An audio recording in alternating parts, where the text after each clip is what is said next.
अस्सलाम वालेकुम नाजरीन, मैं हूं आपका मेज़बान यासर सदीक और आप देख रहे हैं न्यूज़ अलर्ट। न्यूज़ अलर्ट के साथ अभी हम ज़िला जेहलम के इलाका दनियाला में मौजूद हैं और आज 8 मुहर्रम और हराम का जुलूस यहां से अली रज़ा के घर से बरामद हुआ है और एक चौक में पहुंच चुका है। यहाँ से गुजरता हुआ मुख्तलिफ रास्तों से मेन रोड जो दनियाला है वहाँ पर पहुँचेगा और वहाँ पर जाकर जंजीर जनी होगी और मजालस का निकाह भी किया जाएगा। अभी ये जुलूस अली रज़ा के घर से बरामद हुआ है, उनसे हम बात करेंगे कि आज के दिन के हवाले से वो क्या कहते हैं। मैं लाइसेंसदार हूँ यहाँ का। आज मेरे घर से ये शबीह जुलजना बरामद हुई है और दूसरे मेरे साथ अदादार हैं वो अदर हुसैन, उनके घर से शबीह जुलजना बरामद हुई है।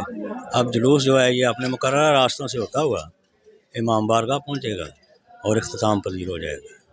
जी बहुत शुक्रिया जी। नाज़रीन आप सुना कि अली रज़ा के घर से ये शबी बरामद होकर रोड पे जाएगी। नाज़रीन बताते चलें कि रात 3 बजे इसी दनियाला गांव में एक ताज़िया जो है वो छत से बरामद किया जाता है और मुख्तलिफ मकामात से होते हुए रात तकरीबन 3 बजे तक ये जुलूस जारी रहता है। नाज़रीन ज़िला जेहलम की यह खासियत है कि यहाँ पे 2 ताज़िए जो हज़रत अब्बास अलमदार के नाम से मनसूब किए गए हैं उनको एक दनियाला में छत से उतारा जाता है और दूसरा 9 मुहर्रम 10 मुहर्रम की रात जो है शब आशूर जिसे कहते हैं वो तकरीबन 1 बजे किला रोहतास में उतारा जाता है। उसके लाइव नाज़र भी आपको दिखाएंगे। अभी हम दनियाला के अंदर मौजूद हैं और यहाँ पे सिक्योरिटी का तरफ देखा जाए तो पुलिस की भारी नफरी मौजूद है और जो सिविल रज़ाकार हैं जो एलएचसी की तरफ से कमेटी की तरफ से रज़ाकार हैं वो भी रास्तों के ऊपर तैनात हैं और हर शख्स को आने और जाने में वो देखा जा रहा है और मेंटल डिटेक्टर से उसे चेक किया जा रहा है। जो मुहाफ़िज़ हैं कई छतों पर तैनात हैं और हर चीज़ को रखी कर रहे हैं। कैमरों से भी इसको रखी की जा रही है। लंगर की तरफ ख्याल किया जाए तो जगह जगह पे